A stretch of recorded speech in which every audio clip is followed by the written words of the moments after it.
Okay. I think that's all we're going to. Everybody loves DJ Tango. Oh. We up. Okay. Nice. Okay. Let's see. Does anyone have any questions before we get started? Yeah. I was just gonna say this is very thorough.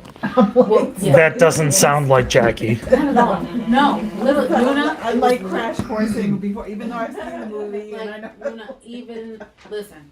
The day after we saw the film, I got on my laptop because I was like, I'm going to forget everything. So likewise, you So want to That's smart. probably No, not So this far I generally. literally sat there and just typed. I would just, I should have if did you want to be a something little farther similar, away, but I instead can I just adjust went it. down the Okay. top So just- rabbit hole I'll figure right you out. away. You don't have to worry Right about away. it too much, but if I see you like you start to turn your head Okay. away, Yeah. I'll probably just do a little one of these. I'll tap my mic. Okay. I'll do eye Yes. contact, just Super tap a quick little bit question. just so you Yep. can, like, Can you guys reposition hear me on this? that.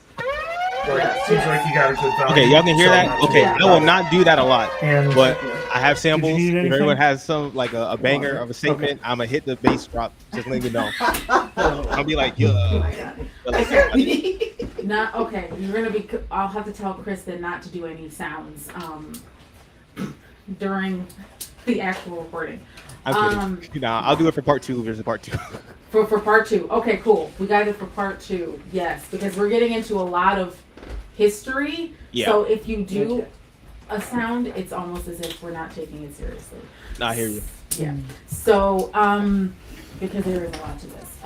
For So sure. yes, that means you hear that, Chris. Okay. yeah, I got you. No random sounds. Not for this iteration. at Yep. least. Okay. Cool beans. So we're kind of splitting this as more like lore, history, and references. It's okay. So basically, hold on. And that's actually a good question. So I will ask after we get through the intros and everything. I will ask the general question because that's usually what we ask everyone. Mhm. So that's how we like to start it off. And then we'll get into history. So Great. Courtney has a lot of background. You know, again, not a characteristic of Courtney at all to have lots of notes. You know, because we here at Our Versus Project are intentional and yeah, thorough. So yes. So because it's set in the 1930s, obviously providing that sort of context. And then also she has notes about the Choctaw. And then I will go into talking about the Chinese Americans at that time. But yeah, and I'll just kind of go from there. I've picked out a few other questions and everything, especially when it gets to themes. And of course, at any point, if any of you, have something that you really want to hone in on that we haven't already discussed, please feel free to jump in and be like, okay, let's talk about this. We need to talk about it. So yeah. Okay. So how I'm going to do this is, like I said, I'm going to go into the intro, and then I will start introducing people. So I'll start with Katira. I'll say your bio, and then and I'll say something about happy to have you here, Katira, and then that's when you greet everyone. And unfortunately, we're not able to do the live, but on future podcasts. We're on the lunch door one right now. Oh, we are. Yep. Okay. That one's already set up, so I just clicked that on. Oh, okay. Sounds good. Okay. Lunch door podcast Yes. is where it's on YouTube right now. All right. So that's. So that's gonna show on YouTube? Yeah. Okay. And we're going to grab the video either from there or somewhere else Okay. after to put on the actual channel. Okay. But that's where it'll be for now because that's the network's YouTube channel. Okay. Yeah, we're already going on that, so Okay. everybody gets the pre-production stuff.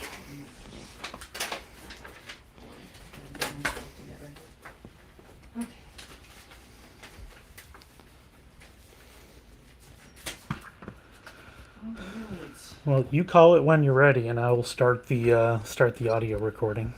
Alright, hold on. Oh gosh, I need to get. There you go. Okay. Alright, let me take some water first.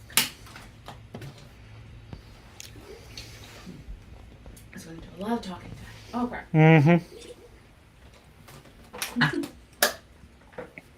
Okay. Here we go. All right. So like I said, does this need to go on That'll be fine. the? Okay.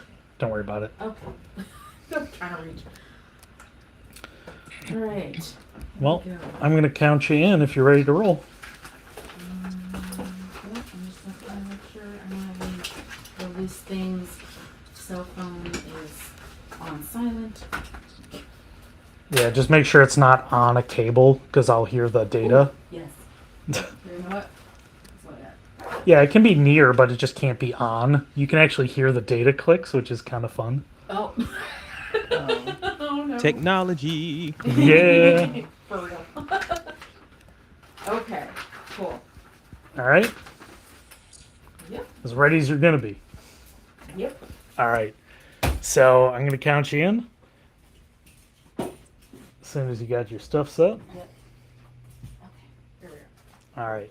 And counting you in 3, 2, 1. Hello, listeners. It's Jackie McGriff, And Courtney Schaus. your host on today's Representation in Cinema podcast episode, where we're diving into the film Sinners. I'm the founder, director, and co-producer for Our Voices Project. And I am the outreach education facilitator and co-producer. And Our Voices Project is a production company that's committed to sharing the stories and lived experiences of Black, Brown, Indigenous peoples through visual storytelling and truth-telling. Before we get into today's episode, we want to remind folks that you can listen to previous episodes on Spotify or wherever you listen to your favorite podcasts. You can also learn more about our films on our website at ourvoicesproject.com. You can also learn more, or you can also be a guest on our podcast. If you email us at info@ourvoicesproject.com. Please note that while we welcome all, we prioritize hearing from Black, Brown, and Indigenous folks, especially since this podcast is about highlighting the films telling authentic and multifaceted stories of Black, Brown, and Native peoples. Now, there's a lot to get into with this film, as it's packed with so many references to history, Black culture, religion and spirituality, music, and lore. So we're going to quickly introduce our guests and then head right into the discussion. Okay, so we have folks joining us in the studio and remotely because there's, again, a lot of conversation around this film. A lot of internet is abuzz with so many folks. So in the studio, we have Katara Poland. She is a published author, editor, copywriter, poet, speaker, founder and CEO of Love for Words, and the creator of National Black Authors Day. Happy to have you here, Katara. Thank you for having me. Hello, everyone. We also have Palestinian activist, writer, speaker, and educator, Muna Najib. Welcome back to the podcast, Muna. Glad to be back. Hey.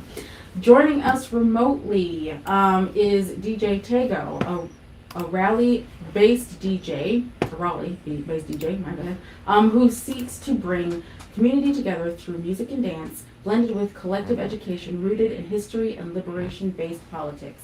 Welcome to the podcast. Hello, hello. All right, so now on to the film. For our listeners and viewers, Sinners is a horror adventure film directed by Ryan Coogler and also written by him, starring Michael B. Jordan playing twin brothers, Smoke and Stack, returning to their home in the Mississippi Delta in 1932 to start a juke joint. And reunited with family, friends, and neighbors, they gather a crew of entertainers, one of them being their younger cousin, Sammy, played by newcomer Miles Canton, who has an incredible talent that not only brings people together, but also attracts an evil force that dares to rip it all apart. The film also stars Wunmi Mosaku, Omar Miller, Delroy Lindo, and Haley Steinfeld. So, if you haven't watched the film already, you can watch it now in theaters. We highly, highly recommend that you watch it in IMAX. And as of right now, I believe in theaters, it actually just left IMAX, but it'll be back in IMAX on May 15th, so make sure you check it out. We encourage you to watch it and then come back to listen to our podcast. From here on out, though, we'll be discussing the film in depth. So, spoilers ahead, and as always, you have been warned. All right, so a question that we ask all of our guests, first and foremost, what were your initial thoughts about the film? What immediately came to mind when credits started to roll? Katira, we'll start with you. Yeah, so for me, it was a very emotional film. It was okay for me to like mention the scene that made me cry. Yeah. Okay. Oh yeah. This is a It's complete spoiler. spoiler special. So get into it. Yeah. So yes, so the scene where they were, I know there's a specific term for it. It's escaping me. Where they were in the circle and they were dancing. Yes. That was very powerful for me. I felt like it was a depiction of all that has been taken from descendants of, those who were enslaved. Yeah. And seeing the dance was just so riveting. Even though it was, it was an Irish dance, it just made me think of even the stereotypes that exist between Irish and blacks, and some of the stories about that and the history of that. And it upset me to the point of tears, but it also saddened me to the point of tears, and to also see how the people in the circle were being controlled, literally. So that was very powerful for me, very emotional. I didn't expect that, but the dance just really it was just very emotional for me. So overall, I would say the number one word from the movie is emotional. Emotional. Yeah. How about you, Mona? Okay, let's take it back to when, before my initial thoughts, right? Because I think the first thing that popped up in my head when I was sitting next to Jackie in the theater in the very beginning of the movie was, because I didn't know there was two Michael B. Jordans in this film. I didn't know anything, so I was like, I look at it, I'm like, there's two of them? Wait, what? I don't know where I was during, because I did see the trailer. I must miss that part. But, so that took me aback. And then so initially, just knowing that this is a Ryan Coogler film, that, he and Michael B. Jordan have been working together for a very long time now. And Ryan Coogler, who is, obviously has made quite a name and has proved himself, in the realm of Hollywood as a director, as a black director, but as just a phenomenal filmmaker. I went in like just open to anything, right? And I already had in mind that, okay, cinematography wise, like the actual visuals were going to be amazing. That alone, beyond the scene where Katira, you went like deep into the scene where they were doing the Irish dance. Well, there was also the scene where Sammy was singing, and I feel like that was like the lead up to that, right? Yeah. So I think that was kind of like the epicenter of the whole film, and we can. I feel like that scene alone deserves like a class on its own, like deserves an Oscar on its own. It's very, very interesting, very beautifully shot and done. And I think Ryan Coogler, and even during the interviews that they've been doing, this whole interview tour that they've been doing around this film has been very interesting, and going through, watching them and going down various rabbit holes with that one. But he's been very generous on this tour, explaining like how he's filmed certain scenes and what he was thinking and the basis of this movie and everything. And like, yeah, it's so initially I didn't really know what to expect. I knew it was going to be a really great film. It's going to be entertaining. But as I can't wait to watch it again. Like, I feel like I need to watch it again, but I've been watching these interviews to like learn more, to gauge them, to gauge where he was coming from with this one. And but I think that scene in particular is like the heart of the film, and it really shows it's the music, the various cultures that kind of intertwine, the histories that are intertwined, the differences between the cultures and what connects them, and obviously, where black music and black history is the heart of all of that. So, yeah, just beautiful, like breathtaking. I would say it's just a breathtaking film. On top of it being like just a crazy ride. So. Right. DJ Tego, your thoughts initially? 10 out of 10. I was literally just like, if this doesn't win every award on the board, I'm gonna be kind of mad. Like I was like cinema, like the music, like cinema, because I think you're just watching. I like this to say, you're just seeing a nerd work. You're just seeing someone who loves the art form, and it's like, I'm gonna be a master of this, and I'm gonna show you different ways of like I can communicate these things through visuals, through music. It's such a musical movie where he just enraptured you with all your senses. It wasn't just the visuals, there's also the hearing. You could feel it, you could empathize, you could feel so much through this medium, and you could very clearly see he had a message and he delivered. Like, this was cinema. Like, I can't say anything else other than that. Like, this was cinema. And it made me want to like bet on myself in terms of art and like inspire others to like, yo, master what you do, use that light within you, and you can do amazing things. You never know where it's going to turn out, but when you're connected to your roots, when you're connected to who you are, what you do, your skills, talents, and passions, you can move mountains. So that was pretty much like my initial thoughts. I was like, this is cinema, man. Like it's cinema in my house. I don't care. No, yeah, absolutely, all day, every day. Courtney, I was in a meeting, and Courtney texted me because of course Courtney saw it. She has like, it's in her mind the freshest. She's texting me all these different thoughts. Courtney, what was I know you texted me a little bit, but of course for our audience, for you, what was going through your mind? Yeah, before I reiterate what I texted to you, I have to go back to Muna. Of course, Jackie, the first thing that sticks out to me is, oh my God, 2 Michael B's, okay? I'm like in heaven automatically, because I'm like, yeah. So, I think my takeaway was, this is From Dusk Till Dawn meets like a side of Riverdance, is a side of, there's so many like references to different films and pulling that all together. But I think one of the biggest takeaways for me was this is a completely Black narrative. This is a story by and about Black folks' culture. From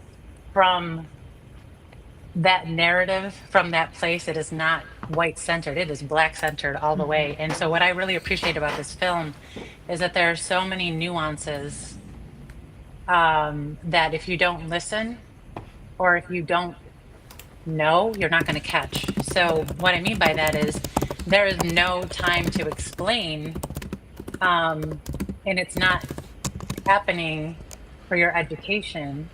I think about when we see Annie in her hoodoo house, and she's doing her Yoruba prayer, and she says Asha, right? And if we miss that, then we don't know what that means. To say that prayer, or to work with those herbs, and to say Asha, to know that what she's doing is a ritual to invoke divine forces, contacting spirits. So I mean, there's a through line here, and that's just one of many subtleties, harkening back to the motherland, to Africa. So I think there was a lot to be said for how these things are playing out in the movie and how they're normal. Like, nobody's like thinking it's strange. It's just day-to-day life, and it's just what it is. And I thought that was a really nice way of presenting the culture, presenting those roots, presenting how we landed in Mississippi in 1932.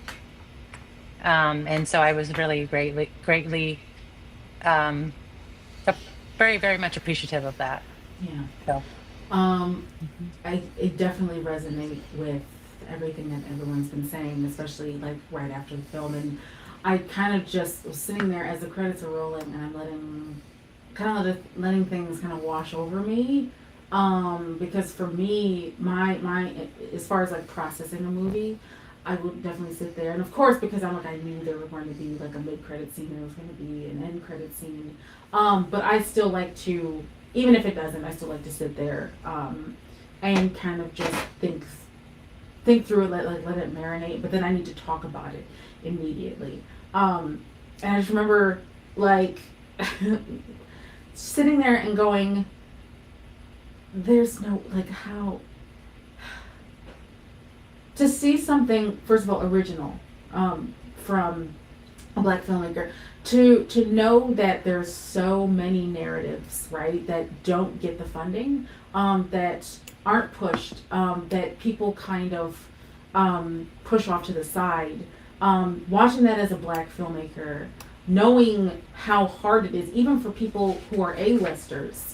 We are constantly talking about Viola Davis's fight to get The Woman King made, and like just thinking through all the different hoops, right? That you just like, I mean, filmmakers already have to go through, but then to be a black filmmaker and to have studios constantly telling you, you know, that things, having an all-black cast or predominantly black cast and having, you know, that's not going to sell. It's not going to sell tickets. People are not going to get in seats. And then you have something like Sinners that is packed, like with not only just a great story, but there's so much history. There's so much lore, talking about Western Christianity and spirituality specifically.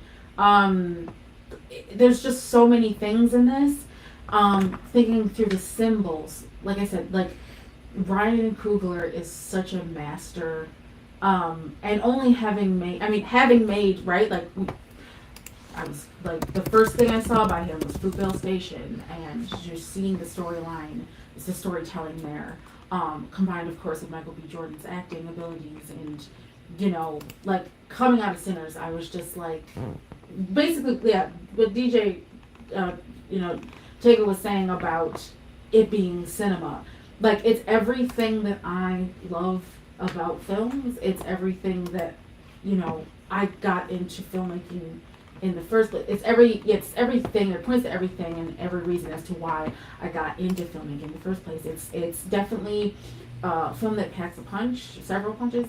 It has a lot of symbolism. It's beautifully made, and it's by a black filmmaker, who got to do what he wanted to do on a project, and we don't see that often. So there's just like so many things coming together, with that, and I was just like, we're going to be talking about this for years. It's going to be, it is like, and I don't like comparing, and this is not a comparison, but like in the same way that we're still talking about a movie like Inception, right? Is the top still spinning or not? Like things like that. There's so many different things in this film. We're no wonder like the internet is like abuzz with some people getting into think pieces, and I saw someone else talking about doing a whole class on this film. Is because there is so much to that, and I'm just like, yeah, that as a filmmaker, I'm looking at that and I'm going, that's what I want to do. Like that is what we set out to do. So yeah, it was fantastic.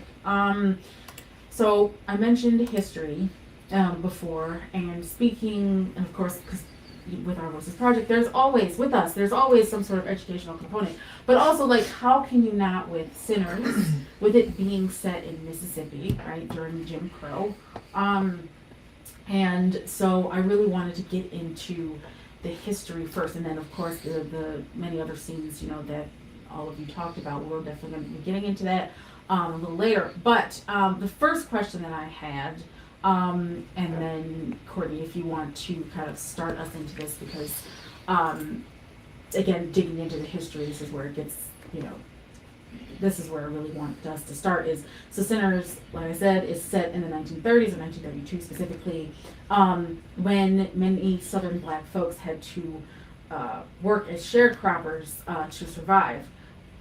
Do you all think, and like I said, Courtney, you can give us the history and everything too, would this film have worked in any other time period?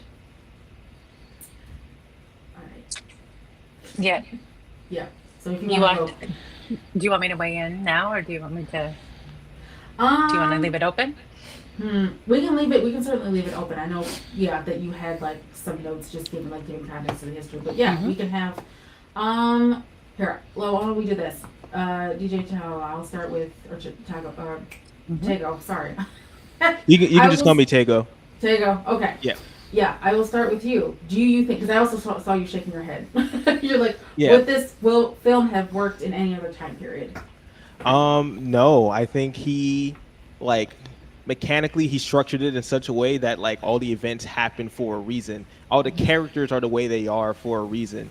It's like and the timeline it works out pretty well such that it only kind of makes sense within that period. Like Smokestack Twins, they went to war. What war did they go to, right? It's like this 1932. They had been out of Mississippi for 7 years, so go back 1925. What war was going on before then? Probably World War One, and we can kind of see like how that affected most definitely Smoke, and how like he's like I'm a soldier, like I take orders, you know, and kind of how that characterization affected like how his outlook was. You see the scene with him and Annie where he's like, "Yo, out there in the real world is power.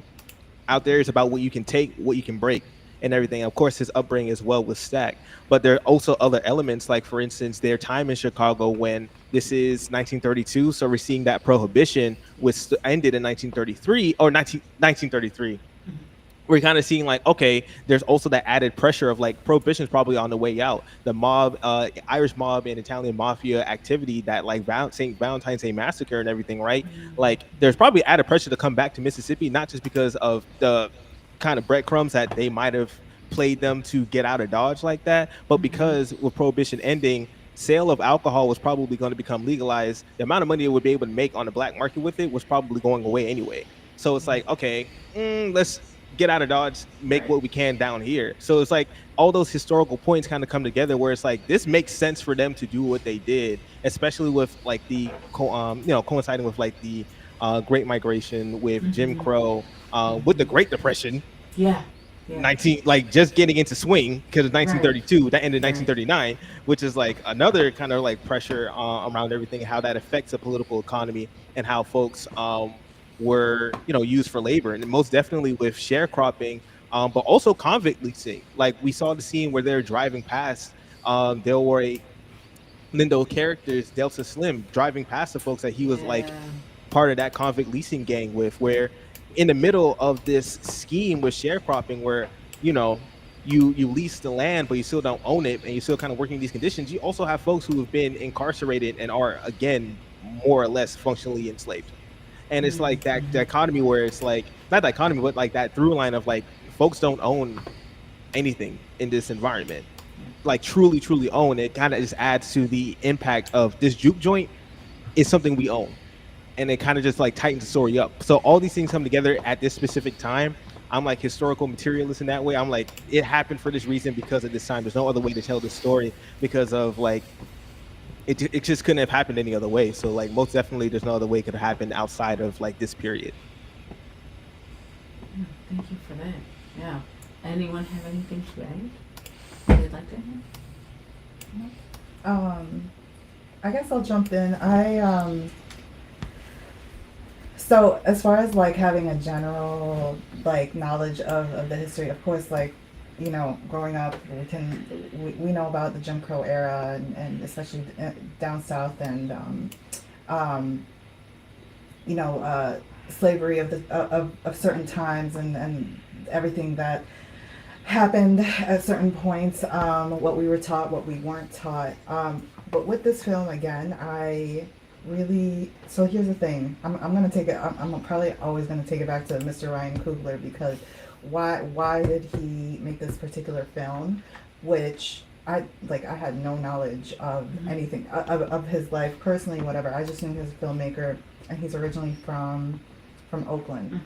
Right, he has that thick Oakland accent from his time too. But actually, like going down that rabbit hole, really, that's when I found out that this film was a very personal film for him. It was based somewhat loosely on his Uncle Jim, I believe. Yep. Yeah, and the stories that he grew up, and the stories that Uncle Jim would share with him, and the blues music that Uncle Jim would listen to, that he also grew up listening to, and then later on having more of an appreciation for, and that was a huge part of, and this film was really a dedication to his uncle. as far as the whole, I guess.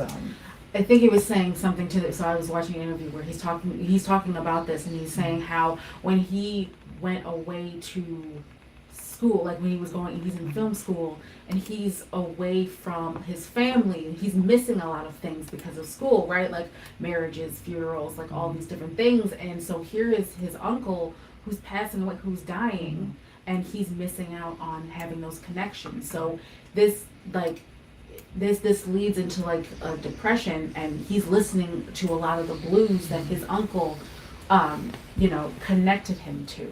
And so that's at least the start of, or like the foundation of, as to why he chose to make this film.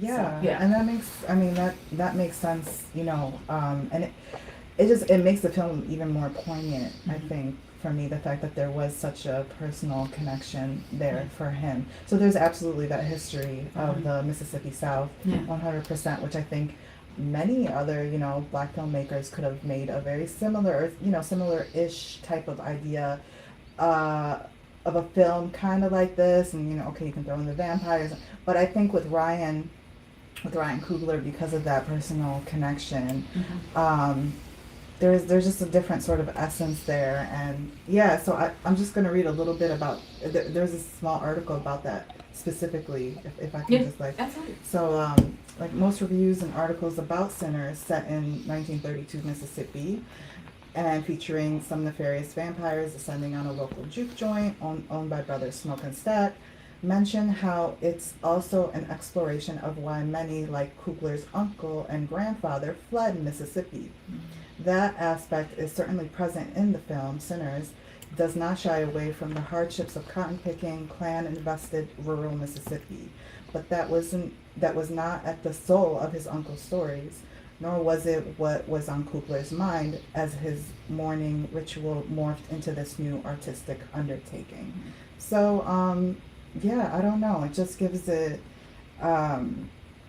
It gave, at least for me, it besides going into this film and seeing it for what it is, learning that, I think just gave it more of that sentimental, even more emotional value of the film, for sure. Right. On top of the history. Right, yeah.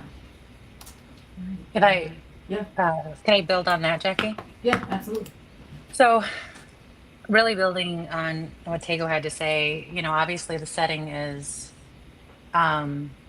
perfect, but I do want to say, with the question being, would this film have worked in any other time period? I think we do have to acknowledge that, I don't believe the Jim Crow era is over, right? I think it's morphed. I think, we still are facing, an evolutionized Jim Crow era, right? But that's another podcast altogether. So I think what we're facing here in Mississippi, 1932, the Delta, following the Reconstruction era, as mentioned, post World War I, the Great Depression, Prohibition, Jim Crow era, the heart of it, segregation. We have sharecroppers, tenant farmers, huge presence of KKK. We even have the Grand Dragon here in this movie. We are seeing that Black migration to Chicago, Detroit, New York, which is really called out in this movie. But in the 1930s, right here in Mississippi Delta, as Muna was just citing, we are also seeing a musical revolution, which is later coined as the Delta Blues. And so we're seeing this this whole birth of music, which is then later appropriated and considered white music, right? So the presence of the juke joints being a place where Black Americans could gather freely during segregation, away from white surveillance and control. And then we see how these juke joints operate as entertainment and a community hub. But they're also these underground economies that offer refuge, but they also have their own like unspoken codes of conduct, because we see how there's, the white people don't let the white people in here, because it's going to lead to all kinds of other issues. What if somebody steps on one of their feet? What if somebody looks at them wrong? What if, right? But the other piece that we didn't really talk about that I think lends a perfect setting for this movie is that infusion of hoodoo, which is that African American folk magic that we see Annie right away. As soon as we meet Andy, we see that it's so integral to her character. And the reason why I bring that up is because that is something that was very much part of enslaved culture, and then we still see that when we go into the 1930s, post slavery. And I think it was that piece that really helped our main characters understand what was going on with the dead alive people. And I think that without having that sort of hoodoo African American folk magic aspect to it, I'm not sure we would have been able to move the movie along the way it did, because it was the trust that they had in Annie and in sort of believing that, oh, okay, this is what we're facing, right? So I think that was a big piece too, and I'm not sure that in a more modern setting it would have worked. And certainly before, slavery was, before emancipation, I don't know that would have been effective either, because I'm not sure we would have had a juke joint. But the other piece too, that I just wanted to mention is that this also allowed our director / screenwriter to bring in real life, real things into the movie. So we know Sammy's from Sunflower Plantation. This is a real place. And by 1930, the U.S. Census is telling us that 80% of the residents in Coahoma County, which is where Sunflower Plantation is, they are Black. And out of the 23,000 that are living there, 19,000 of the Black workers are working on local plantations as sharecroppers, farm laborers, and most of the whites living there have Irish ancestry. We also know that sharecropping systems, instead of paying wages to Black tenant farmers, former enslavers used vouchers or coupons or tokens to redeem at their plantation stores. We see that when they're at the juke joint, and we see someone paying with wooden coins. But this was a way to keep emancipated sharecroppers in debt and poverty since the Civil War.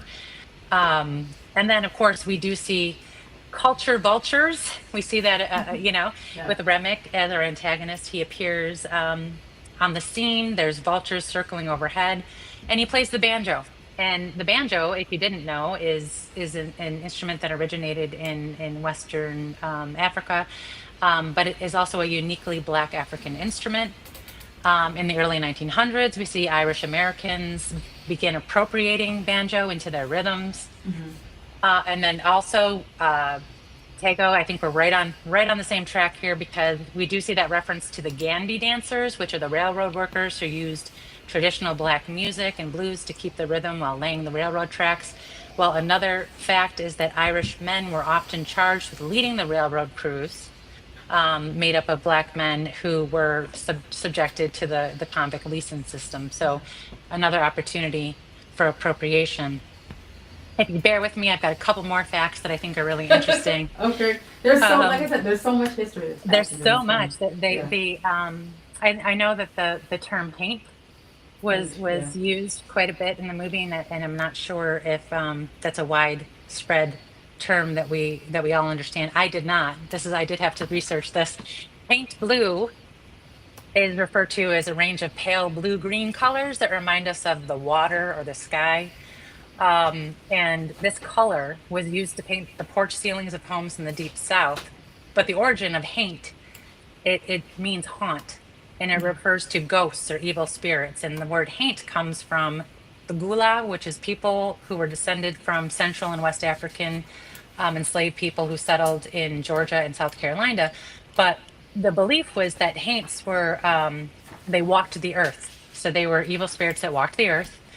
They could come into your home through a door or a window, and they could disturb your life, your everyday life. But haints were afraid of water. So the doors, windows, frames, shutters, porch ceilings, they were painted this watery shade of blue to repel. the haints, the spirits. So we do see That's in this right. way that that blue color is a protection color. Yeah. So when we think back to the movie, we see that Smoke is wearing blue.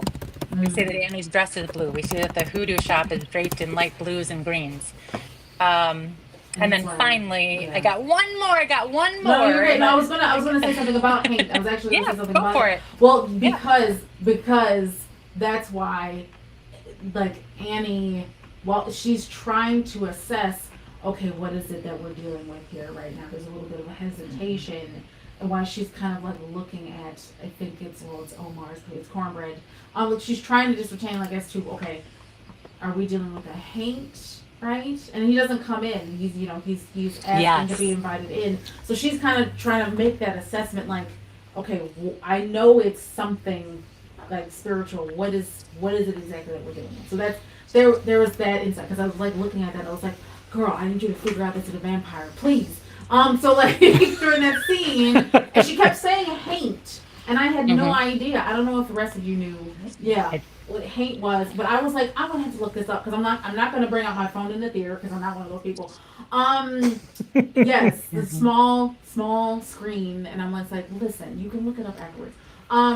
But what I she's actually- oh yeah, go ahead. Yeah. Actually, if you heard of the show P Valley, which is actually based in Mississippi, that second season was actually taking a really like more supernatural, spiritual turn, and one of the main characters was saying like, it's just a Haint, like they're seeing like a spirit. And I was Okay. like, okay, that's why I heard it before. It's really cool, but love the inclusion of the Gullah, like just make like culture in that. That was so cool.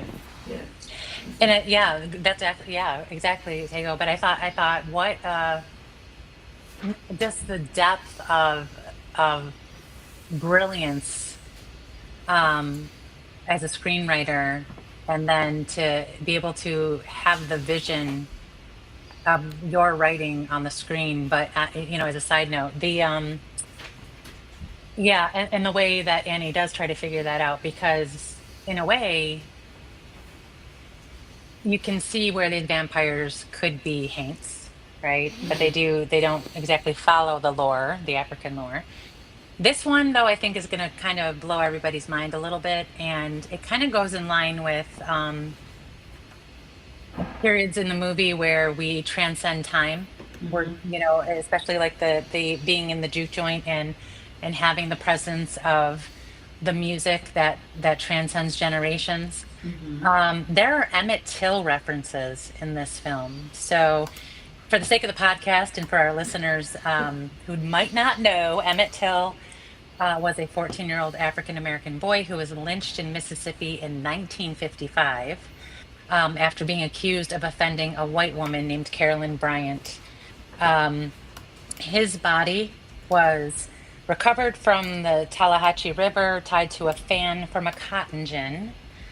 He was murdered in a seed barn on the Sunflower River, which is the birthplace of the Delta Blues.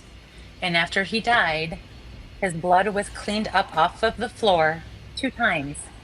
And then cottonseed was spread over the floor to cover up the blood because the stain couldn't be lifted.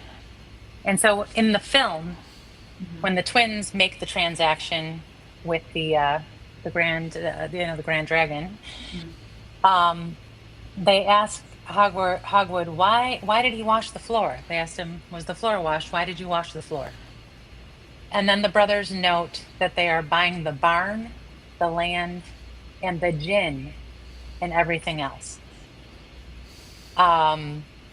Further, Carolyn Bryant did confess in 2007 that she lied. At the time, she was referred to as one of the prettiest black-haired Irish women that this one spectator had ever seen.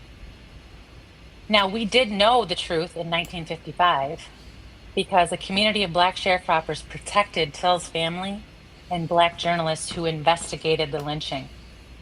And as it turns out, Till's murder can be attributed to the lies of an Irish vampire, right? As we go back and look at it, as it were.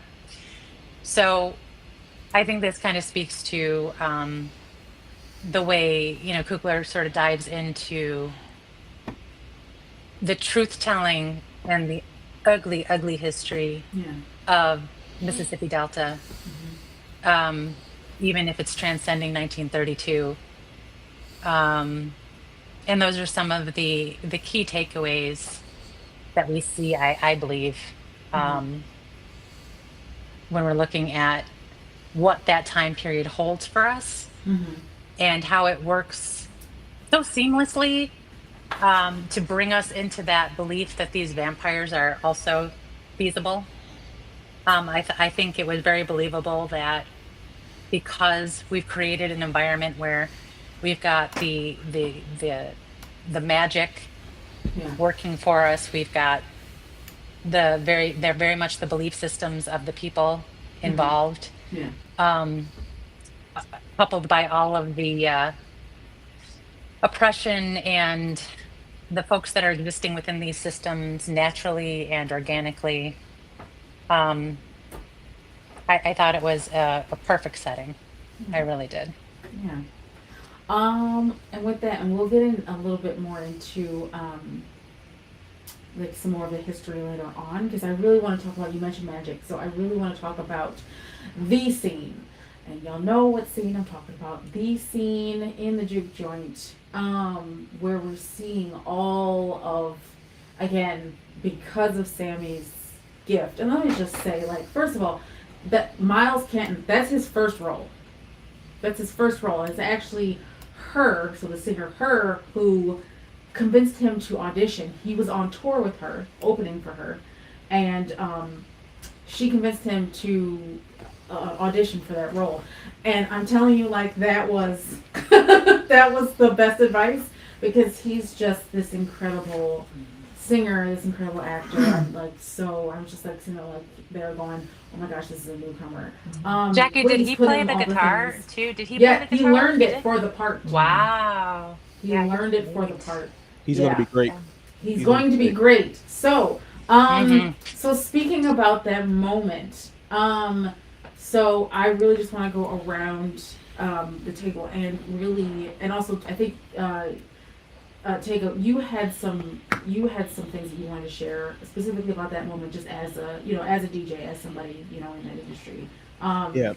Yeah. So I would love to hear everyone's thoughts concerning that sequence, that musical sequence. Yeah, for sure.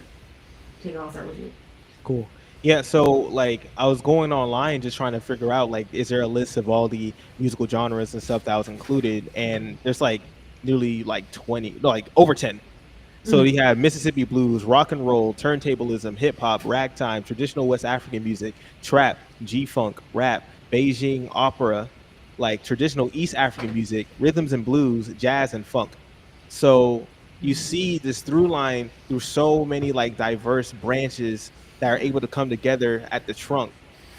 And it's like he somehow was able to show, like, yo, we're all still connected, we're all still so distinct, and you can hear almost all these elements all at the same time, and in a fashion where it's like you'd expect them to be discordant, but he's just a mix. Like, that's just a blend, that's just him putting all these things together. And as someone who, you know, is in this hobby, profession, craft, art form where that's the purpose, you are able to visually see how these things come together as well as audibly hear it. It's just like, oh snap, like, dude is like, I forgot, I don't know how to pronounce his last name, but Ludwig, the sound designer, the music I think it's composer for the whole- Jorgensen. Jorgensen, like, Yeah. yo, like, cracked, like, you're a crazy good.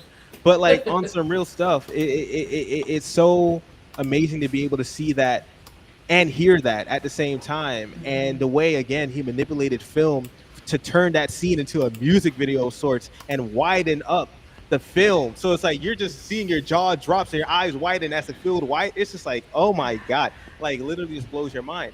And we can even go deeper into the cultural anthropological kind of element of it, because I made a video about this, saying that, like, for me, this kind of like put this book together for me, Africanisms in American culture, Oh, yeah, we'll edited put by that in the show Joseph E. notes. Yeah. Holloway, and it's a collection of essays talking about, like, these are the elements of African culture that were preserved, transformed, remixed, and preserved within American culture, and not even just like Black American culture, but how it impacted all cultures, because these things interact, bounce off each other, and impact one another. And then the like section about music, like I just like went crazy with my highlighter on it. One of the first things was talking about how like culture is the product of interaction between the past and the present. That scene was a past, present, and the future all together, right? Its toughness and resiliency are determined not by a culture's ability to withstand change, which indeed may be a sign of stagnation, not life, but its ability to react creatively and responsibly to the realities of a new situation. You know, so it's like all these things are still connected. All these things are branching off of each other, and it's the way it's produced, not just a product at the end of the day, that shows that connection. It's the way we conceive the music, the way we play it, the way we have that that rhythm. Like even on Perline's scene where she's stomping, Pale Pale Moon. Pale Pale Moon. Son, Yo. like the mere fact that you see old boy getting stomped out to the beat that everyone is still on. It's like that rhythm was in. It's within all of us and connect us, even as time goes on, even as space seemingly disconnects us. But that root is still there, and it's like it's one big tree. And like I also posted the chart that kind of shows like the development of this, because again, it's all connected. Like, What's the name? We'll put it in the show notes. What's the name of the book again? Africanisms in American Culture, edited by Joseph E. Holloway, because it's a collection of essays, so a bunch of different writers. But it's just like all this stuff is connected. Like it's almost like narratives and conversations we see where I try to disconnect it. I'm like, you're just not living in reality, because it's all not the same. We're not uniform, we're not identical, because we can't be different histories and different times and different spaces, but we're still connected at the root. Right. And that's what really like matters. And that expands into a conversation of Remick feeling disconnected from his roots and trying so hard to get Sammy, because you see he's like, I can connect to my roots and the branches are coming later. I want that ability, you know, like it's beautiful. And he managed to connect all that visually as well as like audibly. And Coogler. Oh my gosh, the roof on fire was transformation, flipping like level. Oh my gosh, Katira, what I guess you like yeah, that scene obviously was very powerful. So for me, it just shows that Sammy was able to transcend time just like we are. So you know, like you said, Tego, there was past, current, future. What I really appreciated is there wasn't the exclusion of twerking. There wasn't the exclusion of gangster rap. Even though we're taught, oh, we shouldn't be singing these lyrics, we shouldn't be doing these dances, this is to be ashamed of. I mean, there's a place and time for everything, but in general, things that we create are labeled. They're beautiful when we create them, but somebody gets a hold of them and tells us and the world, this is not beautiful unless it's in the hands of people who don't look like you. Even though we created it, even though it came from us. It's kind of like it has to be validated in a way. And then also, Tego, you were saying that what's produced is different, but it's all connected. So I even think about like how Sammy's father is like, that's you know, you're sinning, that's from the devil, you shouldn't play the guitar, don't go with your cousins. Blues and the guitar are still part of our history, and we've created beautiful things with that. So I don't necessarily think it's right to cast it as evil or say that we should not do it. Obviously, everybody has their opinions about that, but there's this underlying, still, I believe, in the Black community that if it's not of the church, then you shouldn't be doing it. But a part of who we are and how we create culture is outside of the church. Absolutely, like the impact of secular music drew from spiritual music. Exactly. Spiritual music drew from secular music. To try and separate these, it doesn't make sense. It's just not how we operate.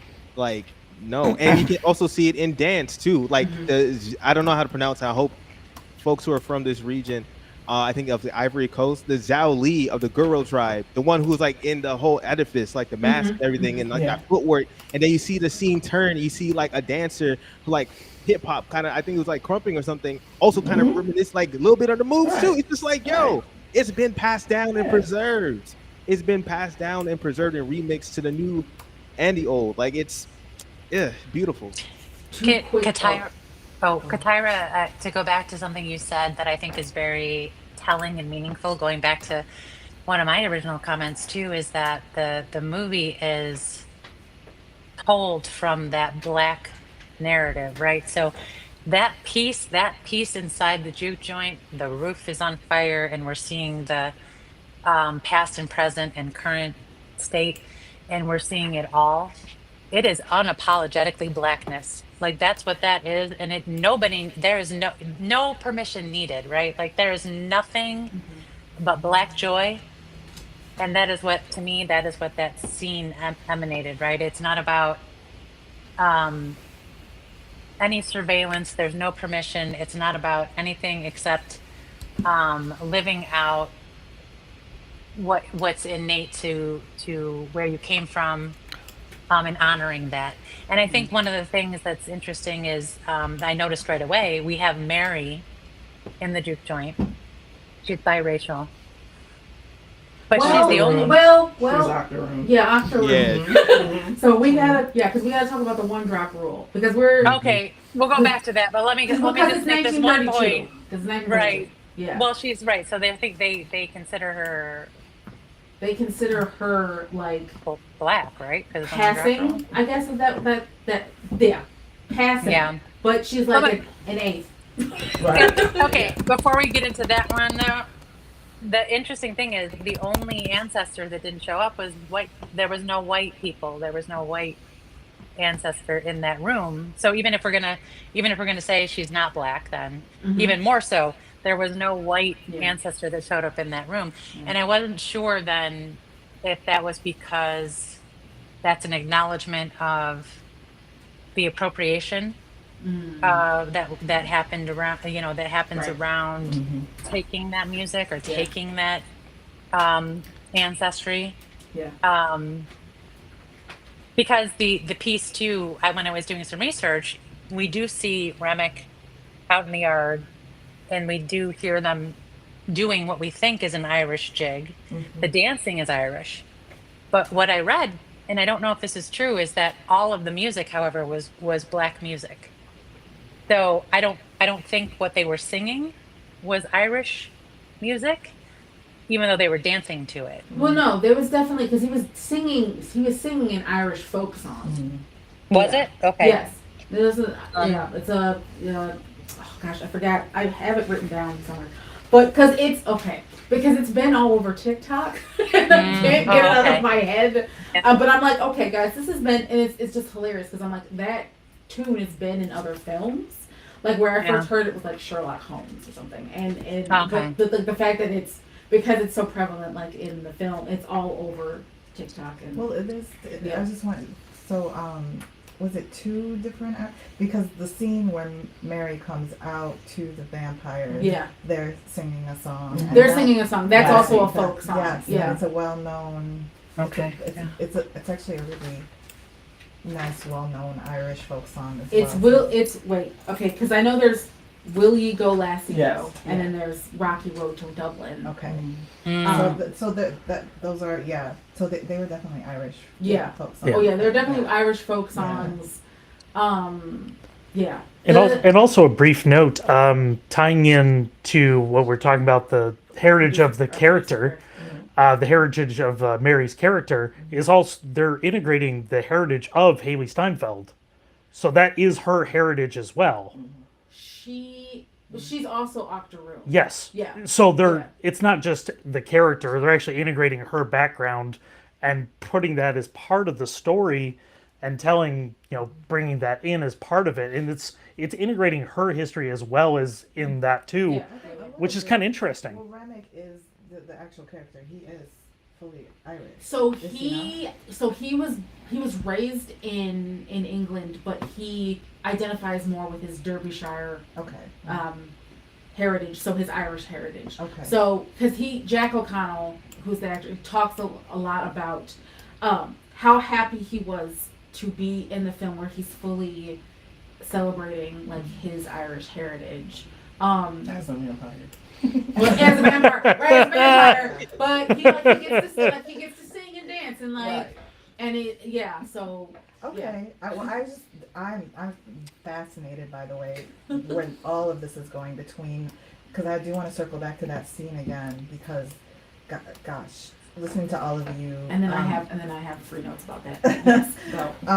But to all you other brilliant folks and the layers of like all of those layers of Black music and African music and the evolution of that throughout time, which is incredible. It makes me, I wish we could watch the scene right now, because I not only want to listen to it again, I want to like make those connections again, and also even the layers of the history there, including the Irish context within all of that, which I think there's definitely a connection to some of the actors, but there's a very real historical connection there, which I'm still learning about. Yeah. I also want to touch on the fact that, well, going back to Mary first, because during that time, we look at someone like Mary. I look at someone like, you know, Haley Steinfeld, Yeah. who I didn't know anything about this actress. I didn't know anything about her. This is really my first time seeing her in a film, in anything. I didn't know nothing. Looks like a white woman to me, right? And then I looked her up. She's actually mixed with like Filipino, on certain sides of her family with Filipinos. So I was like, I can see that I can see. I don't see any of the Black phenotype. I'm not seeing any of that.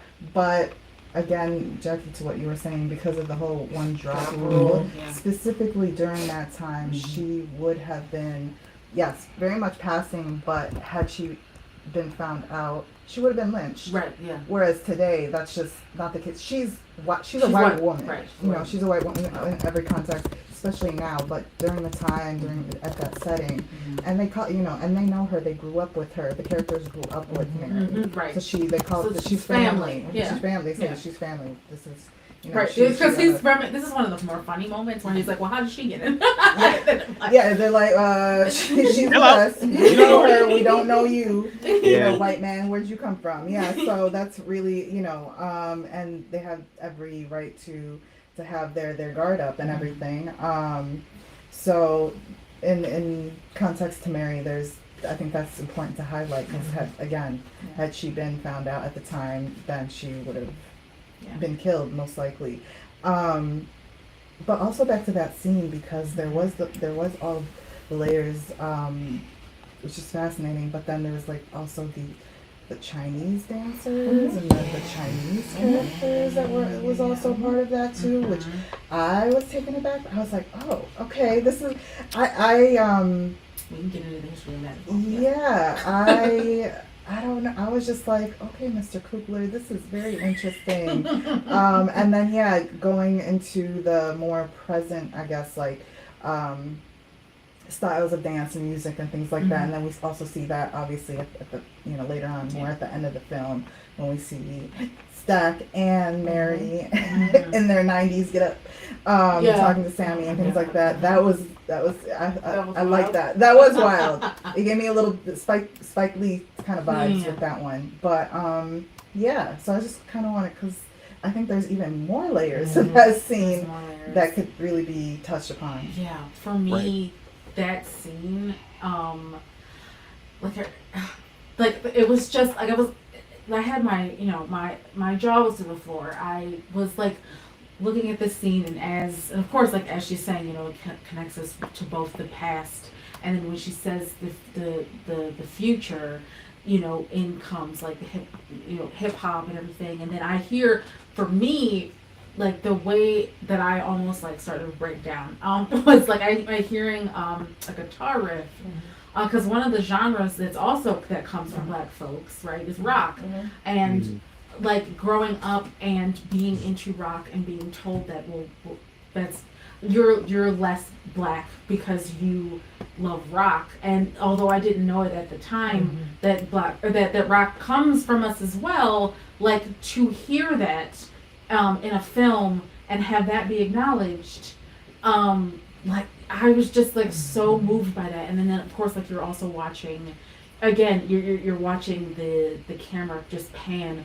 across the room. We're seeing all the different ancestors. We're hearing different music. We're seeing all these different dances, and then it shoots to the roof, and it's like, and the roof is on fire, and then it pans out like even more so outside of the juke joint, and so it's like and then of course you're getting the vampire's point of view, where they're also seeing, right, what Sammy's gift is doing. They're seeing the juke joint on fire.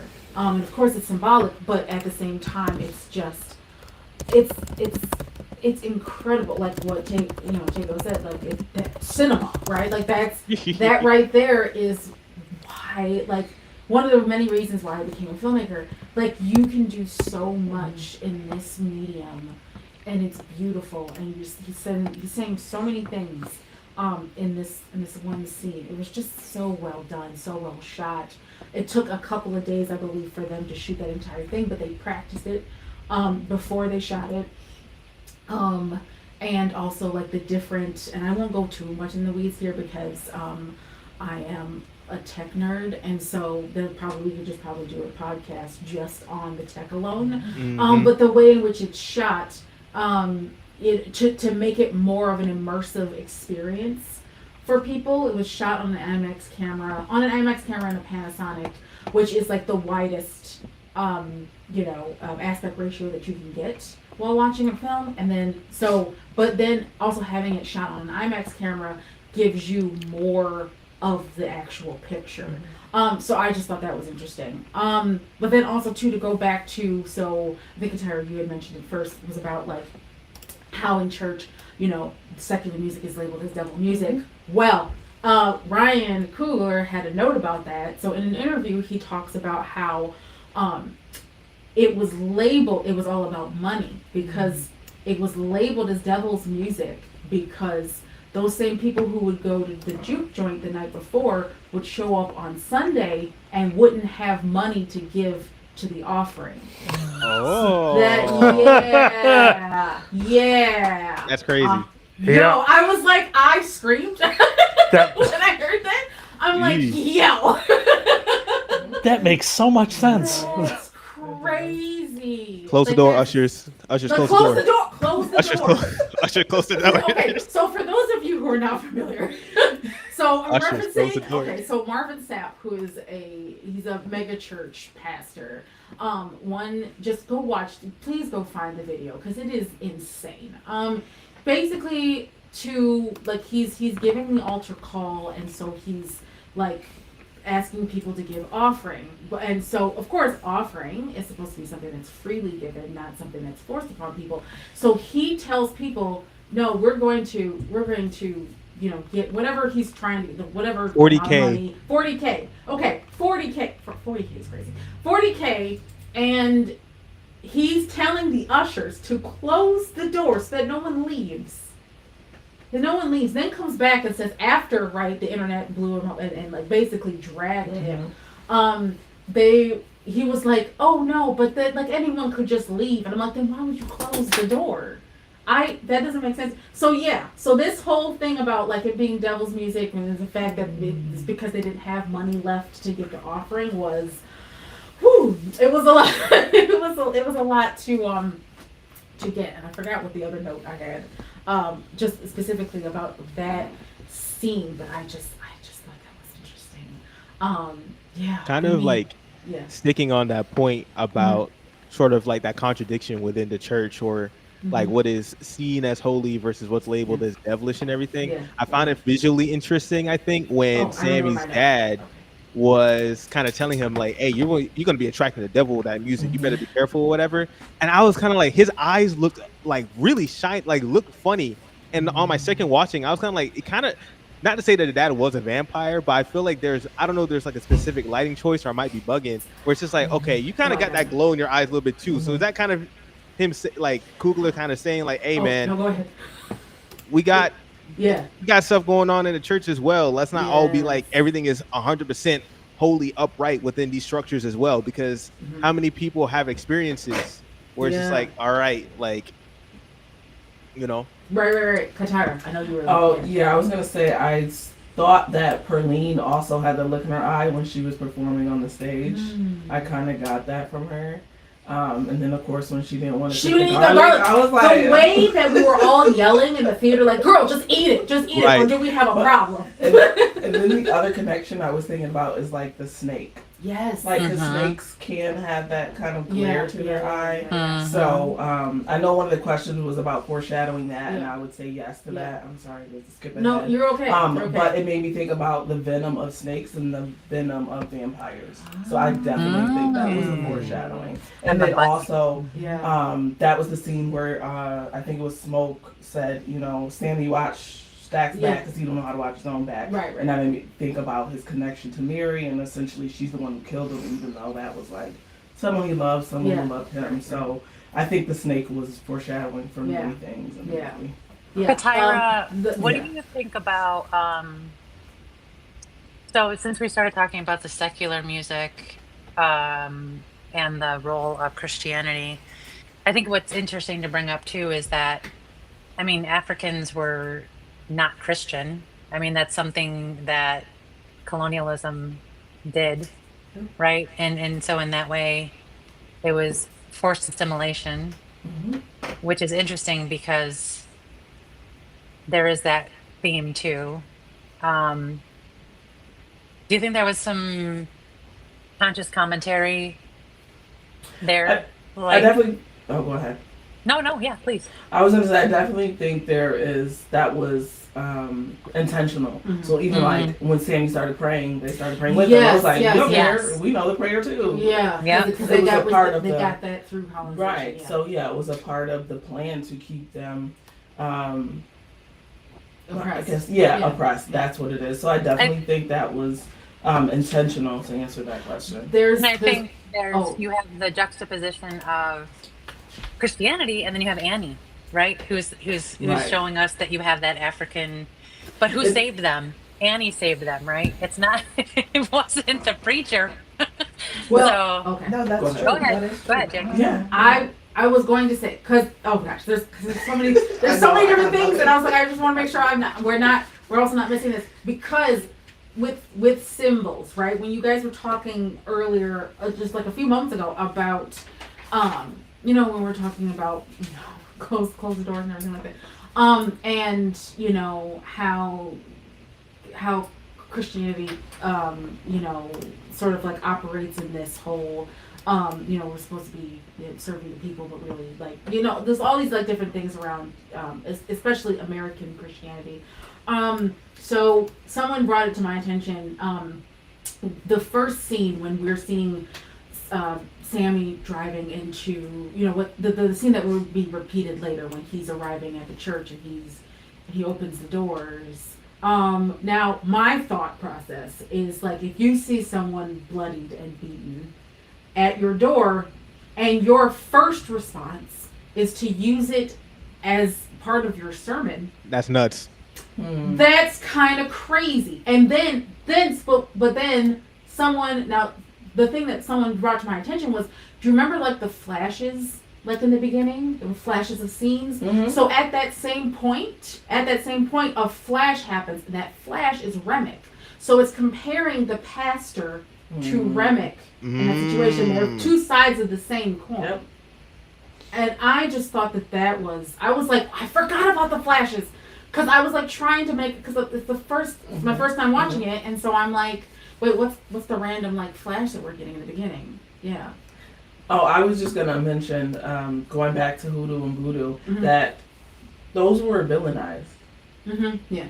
We were taught that was taboo, especially voodoo. I'm sure voodoo, but I know voodoo has a very negative connotation. I don't know if it's changed much, but that was part of again, oppression. So we don't want you to practice this. We have Christianity for you. So that came to mind when I was just thinking about, things that were taken from us and replaced with what we were taught was the right way. And there's a two-part documentary that I remember watching like years ago that was produced by PBS, and it's specifically about the Black church, but it talks about how when Black Americans, when they're getting Christianity like forced upon, that what happens is very interesting.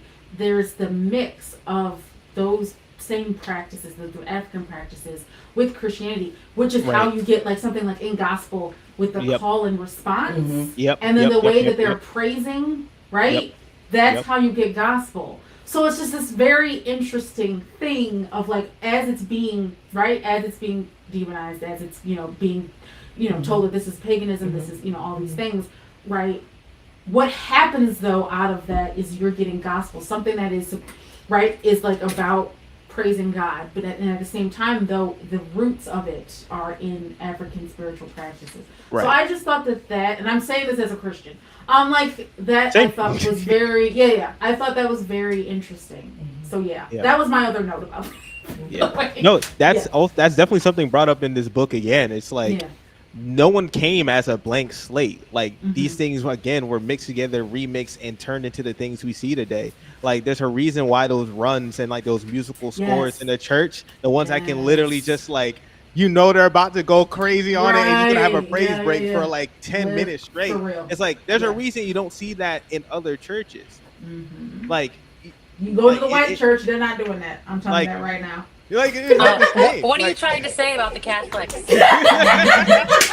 y'all cool, but like y'all not Not a getting lot of down. electric guitar. Courtney is not. Like- Courtney is not a No. Catholic. Like the Courtney is drummers? not- I was The- raised. Oh. I was raised, but I do not. I am a former. Yes, no. Like Yeah. most definitely like that's what again Delta Slim was saying before Sammy went on with that scene. He was like, Christianity, that was something that was imposed, and even in that imposition there was that remixing and that like coalescing with what came before and turned into what it is. But the blues, that's something that came from home, and I think for me that's what really made the scene like just the thing that came that brought tears to my eyes, because he was like, yo, what we do with this music that makes it so coveted, that makes it so magical, that makes it so powerful, it's what came with us. It's something that comes like again from those deeper roots, that soil that like touches everything that we do. And it was so cool to see like it's deep, it's big, like there's no other way to describe it. Yeah, Tego, it's like the only time where there's no oppression on the people is like when the music is playing, like when that scene happens and the music is playing. Like it's the only time. And we see that at the end of the movie when he's like, "Hey, that was the best day I've ever had." Like that's All trauma aside, best yeah. day of my life. Yeah, Best like, day yeah. of my life. I almost died. I watched all my friends get killed. No, But but for like the moment, they were free. They were Right, free. and Yes. in that second post-credit scene where Sammy's talking and remixing again into blues, this Yes. little light of mine, it's like his light shined so bright in that room, it literally blew the walls off, it burned the roof down. Like that's something that's his gift, that's something within him and his tradition, and it's that bigger and that deeper that like nothing can contain it. It brings everything together and nothing can contain it. And that's why like this conversation had me thinking about that second scene again, because I'm like, you know what? He literally burned a room down, which is how Yes. powerful that was Burn through the his house voice. down. Yes. Like, Mhm. Yeah. Katara, you about to say? I was not to dampen, but the one thing that comes to mind for me is when he's turned and he says, "This isn't a Jew joint. This is a slaughterhouse." So for me, it's like we have this false sense of freedom. When we get these things that are ours, what happens to them? Yes. They're destroyed. Right. Sometimes And- by us, sometimes by others, Yeah.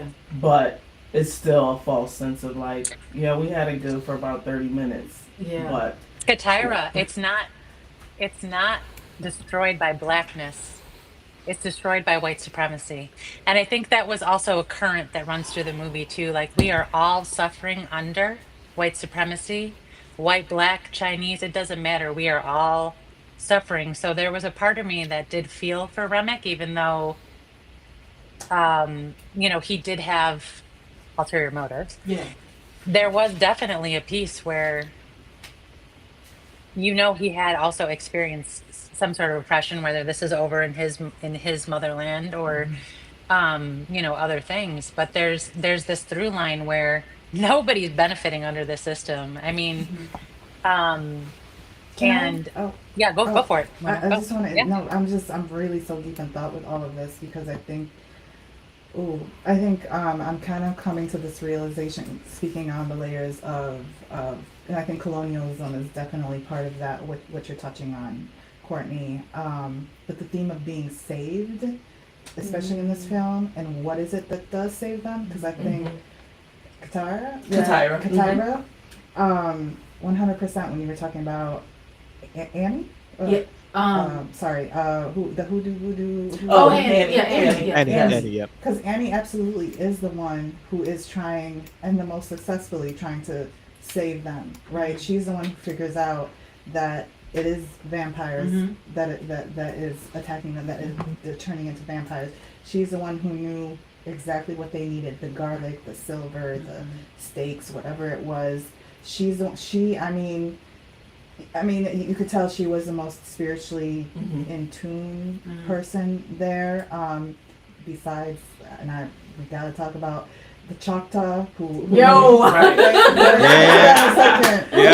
Who made just a little bit of a little appearance and then poof, vanished. But that appearance like really spoke volumes because Set the tone.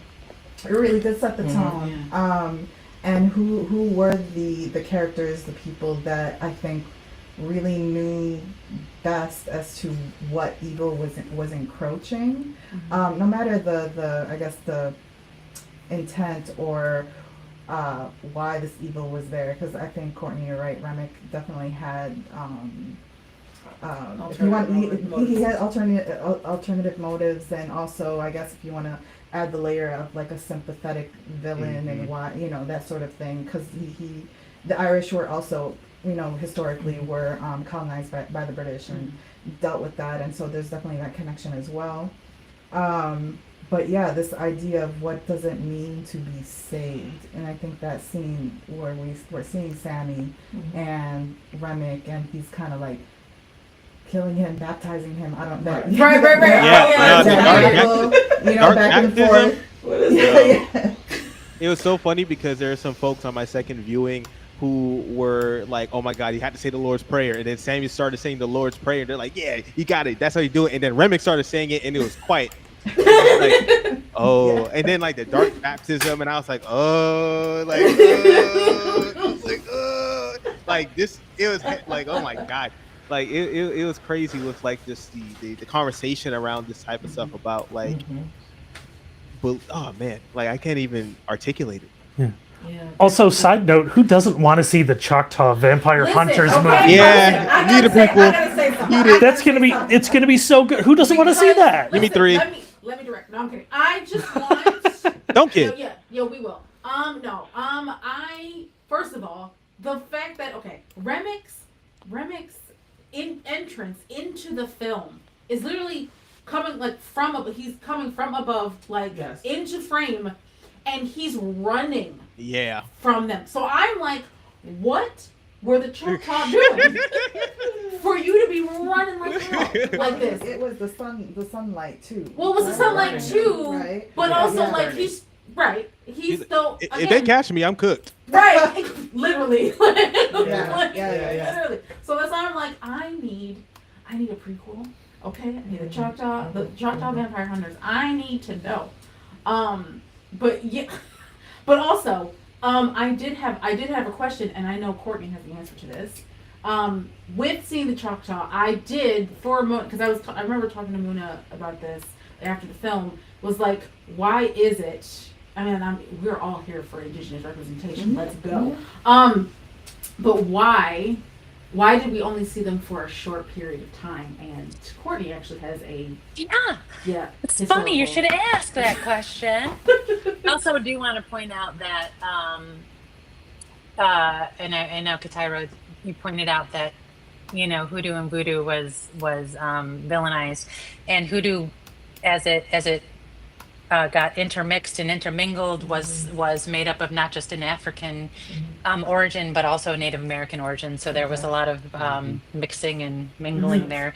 But if we think about, again, because of our brilliant director screenwriter Kugler here, I believe that the Choctaw, if we look historically, Their ancestral homelands are in Mississippi, Alabama, and Louisiana. So in the 1830s, we have the Choctaw being forcibly removed from Mississippi to Indian Territory, which is now present day Oklahoma. And they were removed through the Indian Removal Act, which was in 1830. We know that time period as the Trail of Tears. There were many Trail of Tears, but this is one individual Trail of Tears. And then some Choctaws did stay. Some of them avoided removal. Some did receive land allotments. Some did have some special exemptions. But by 1932, there was a small Mississippi band of Choctaw. They were living in poverty. They had limited access to education and healthcare. They were also suffering under the systematic discrimination of Jim Crow. But they also were living as tenant farmers, sharecroppers. They were working on plantations. So my thought was they were introduced to the movie just long enough to show that their culture had some sort of integration, but quickly displaced, just like in real life, in history. They were not participating in society. They were not part of the general stores. You know, we clearly see the delineation and the segregation where we have the Chinese moving freely between both, but this is not a place for indigenous people. Majority of them were removed from that area, from the Delta, but those that were left did settle in the Delta. So I think it was just a matter of let's acknowledge that, I mean, these are the original peoples of the land. So there's going to be, especially when we're talking about enslaved people who are also connected to the land. And then we talk about European colonialism and settlers. They are everything in their power to be removed from the land. I mean, they work the land because it's money, but they're not connected to the land. So I think there's that connection. And I think that ultimately they did know how to defeat vampires. But I think when they were like, "All right, you're on your own. We're out. Like peace. Like we We tried to tell you. We tried to tell you. Right. yeah, we're not out. we're not kin here. Like it's clear that you ain't got nothing for me here. So we're out. You don't want us around. Yeah, So yeah. we're out. And here I'm thinking they were just the most reasonably minded people and knew what was up. And They are. I think they are. But at the same time, I Yeah. think and when you know what really tipped me off to this kind of opinion was when I was watching the film.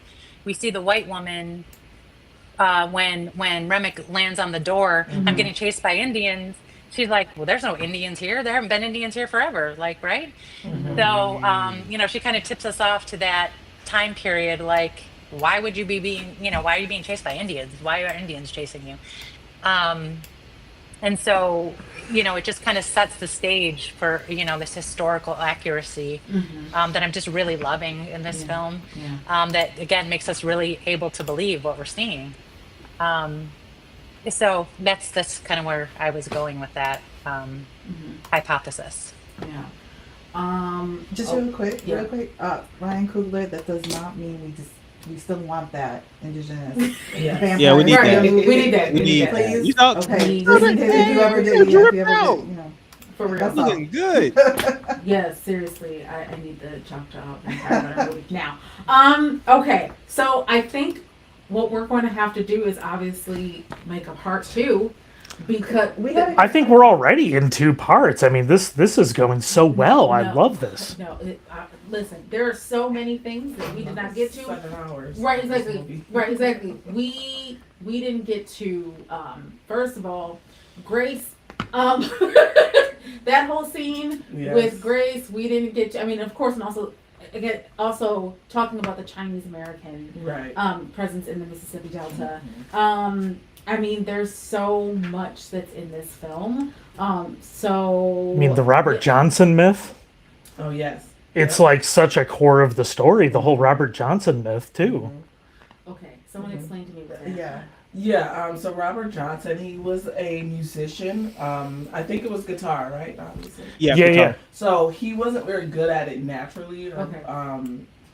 So the story is that he traded his soul Yeah. to get that talent Okay. to play the guitar as well as he did later on in life. Gotcha. And I don't remember if he was connected to hoodoo as well. He died at 27, like a lot of famous musicians Yeah. too.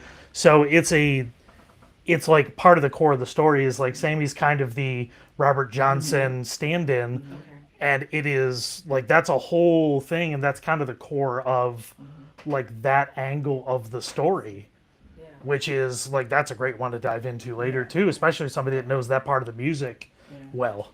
And I think it was a great connection that Buddy Guy was Oh. the older Sammy. Right. as So well. good. It just shows Yes. how much Sammy Tough. transcends, like, you know, in that Absolutely. piece. But, you know, And his potential. also, we got a plus size dark skinned Yes. love interest. Like, come on, let's Like, and we didn't get a chance to talk about how sexy the movie was. It was Oh, it was yes. Oh, dr- you know it was what? so beautiful. But wait, but yes, but also, Katara, I already Two Michael B. Jordan. Listen, No, that's not what I was going to say. no, please, Katara, what I think I see, I don't think I know exactly what you're talking about, but please, for the audience, I said, what is all this reference to oral sex? listen, Yeah. I'm Yes! happening. Talking about- I'm pretty sure they Well, were not talking about it. talk about the real This Edith. way.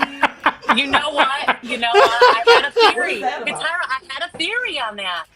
I had a theory that because my theory is that it was to combat the stereotypes of black men as being aggressive, sexually aggressive. You know what though, and also to that point, because here's the thing. I was like, man, y'all are really committing to this. But it's Yes. it's also that in more ways than one, but also the fact that after 8 o'clock for Perlene, she goes ham on Oh yeah. Pale Moon. I'm Yeah. like, so someone said, I'm like, so Correlated. right, so here's the thing. This is what they took from that, and I was just like, you know what? I agree. Hell yeah. But the thing is that so the pleasure of black women is linked Yes. to things working for everybody, Yes. and I was like, you know what? Yes, absolutely. You know what? You nailed it. Yes. Yeah. So there's just like, but going back to real quick, and then we will definitely have to do part 2, for this. But like going back to again, Annie, someone who is not seen as someone who's conventionally beautiful, or even given that role of being the love interest. Yeah. I was just gonna counter that. Well, not counter it, but say that Yeah. in our time, Yeah. there was this obsession with the chemistry between Mary, Mary- what's her real oh, name, I didn't and hear- Michael B. Right. Jordan. I didn't care about that. And it was completely Mm-mm. ignored the fact that he had a whole nother love Love interest. But because we're accustomed to seeing Yes. fair skin with darker skin, etc., Right. that's the buzz about Right. the sexual tension in the movie. But you know what? As after the movie came out, like at first I was seeing like on the press tour, I was seeing this whole push for like Haley and Michael. Yeah. But then after the film, that's when you started to see more marketing around Woomy and Michael. So there's High key. because there's That was way high more key- believable. because- I'll tell you that. Right, That was and way because more there was also believable. that whole like there's that street. I forget who does it. They're like they go on they do the street interviews and they ask couples like how they first met. And so when they did the one with Moomy and Michael, right, it was to promote the film, obviously, but their chemistry on the screen and off screen is just like nothing else. Yeah.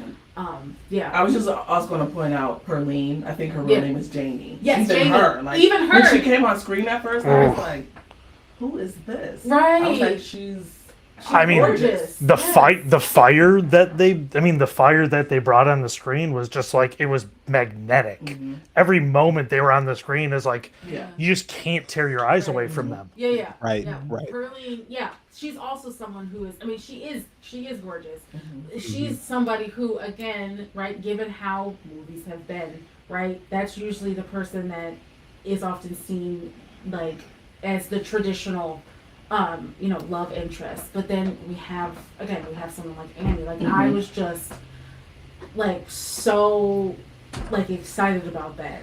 Hey, because if we y'all don't- wasn't we don't knowing- get it much. If y'all wasn't knowing since Lovecraft Country, Oh my God, Lovecraft. She stops the show every single time. Like She is Great incredible actress. in Great that film. actress. Yeah. Great actress. I do want to add too that Annie as a love interest, as a main focal point, I think she transcends race also. Mhm. And can speak to, being that representation for women in a lot of different ways. I was immediately identified with her also on a lot of levels, for her strength, for her size not being representative of what that ideal American beauty is. Her hair. Her conviction Yeah. Her hair, is for sure. aligned. Yeah. Yeah. Good with Yeah, guitar. her hair, her natural hair, Right. everything. Yeah. Exactly. Yeah. What more? I feel like you had more to say. Just agreeing with what you're saying, Courtney. Her hair, her size, and also just pointing to the fact that she's not even typical plus size, like 12, Yeah. 14. Yeah. She's probably, I don't know, maybe an 18, 20. So even the diversity of plus size, Yes.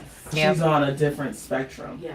And I just, obviously appreciated that. And even her dress, Yeah. she didn't have the, fancy Cutesy, frills, but yeah. that didn't make her any less appealing. She was Her just presence. exactly. Like her presence as well. Exactly. Like that scene where she was talking to Smoke. It's like, you don't know how much I've been praying for you. Yeah. You don't know how much this hoodoo has been working to protect you. And you can literally hear the sound just like swell up behind. Yes. Oh. The I was just sound like, of oh, it. you're not messing with someone who is like not someone to take as a joke or Right. Mhm. this is someone who like stands on business and is just like just an amazing character. Like just an amazing character. Yeah, I think that's believable. And I think that we don't, if you had a white woman back there in 1932 talking like that, I wouldn't believe that. I wouldn't believe that. We weren't cut from that same cloth. Yeah.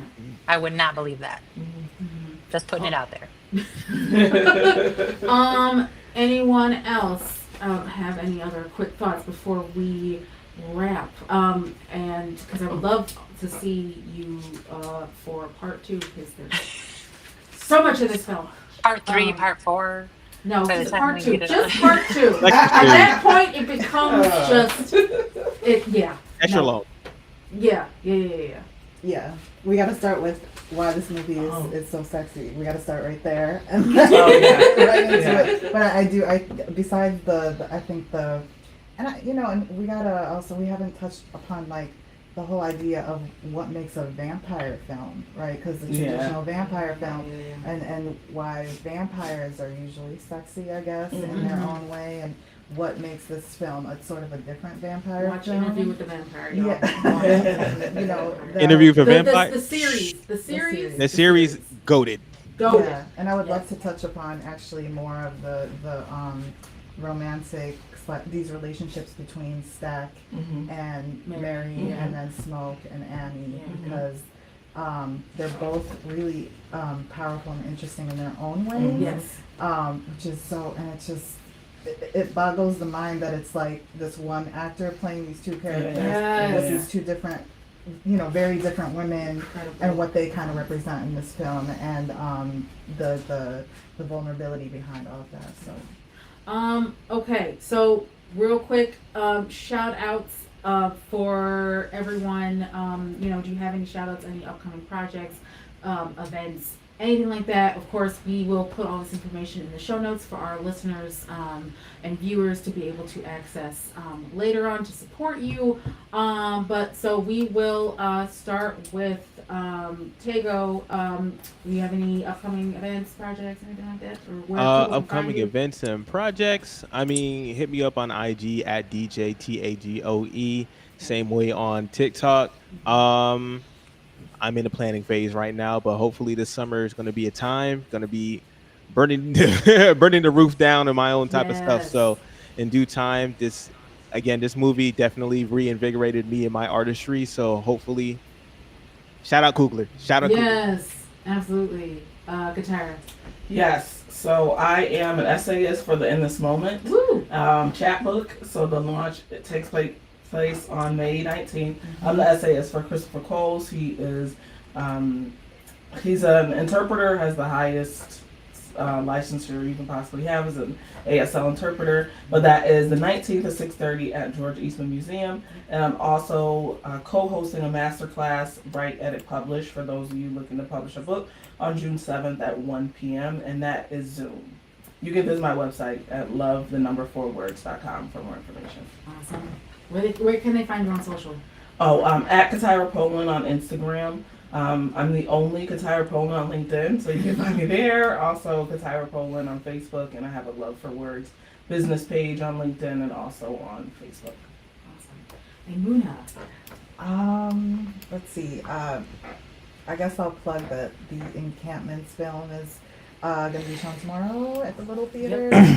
So please, come show up for that tomorrow and also Saturday. Anytime that there is any sort of documentary or film based on the Palestinian movement, please be on the lookout for that. Usually the Little Theater is more than supportive of showing those types of representations in films when they're kind of hard to stream and come across. I am currently trying to do rallies and organizing with Speak Up For with the number 4 Palestine. We have an Instagram page on there. And anytime Our Voices Project is more than generous to have me work alongside Jackie, Courtney. I'm about it. So yeah. Awesome. Well, thank you all so much. We'll definitely have you back for part 2. And in other future films, of course, if there are any films that, again, center Black, Brown, or Indigenous peoples, if there's a film that does that and then that you really enjoy, and you're like, everyone must know about this film, we got to talk about this film, definitely let us know. We'd love to have y'all back. And I would thank you all once again for agreeing to come on the podcast and talk about this film. And I want to thank all of our guests, of course, for guests for coming, and then also to our listeners. We will put everything, all the info that was shared here, and where you can find each of our guests in our show notes. To our viewers and listeners, thank you again for your support of Our Voices Project and the Representation in Cinema podcast. See, all that talking, I'm just getting I'm getting tongue-tied over my words. Because we talked about so much in this podcast today. It's packed. Packed. This is why we're doing a part 2. Anyway, you can find us on YouTube, Facebook, Instagram, TikTok, and Blue Sky. You can go visit our website at ourvoicesproject.com for more information about what we do. You can also sign up for our newsletter there to be the first to get notifications about new podcast episodes and also about projects, because again, we are a production company. We do have a few films out there, as well as films that we're working on. We're always working. You can listen to this episode and others under Representation in Cinema on any of the platforms. And then again, that you listen to your favorite podcasts. Or you can listen to all of our episodes on our website at ourvoicesproject.com/podcast. This has been Jackie McGriff and Courtney Schaus, your hosts for this episode of Representation in Cinema of Our Voices Project. Thank you again for listening. Thank you, everyone. Thank you. I think definitely need a part 2. Wait, what did you say? I said we definitely need a part 2. I have so many other notes. Shout out to Very John cool. Carpenter for the really cool the reference that Ryan Coogler made to the garlic Yeah. seed. So awesome. You did. Jackie,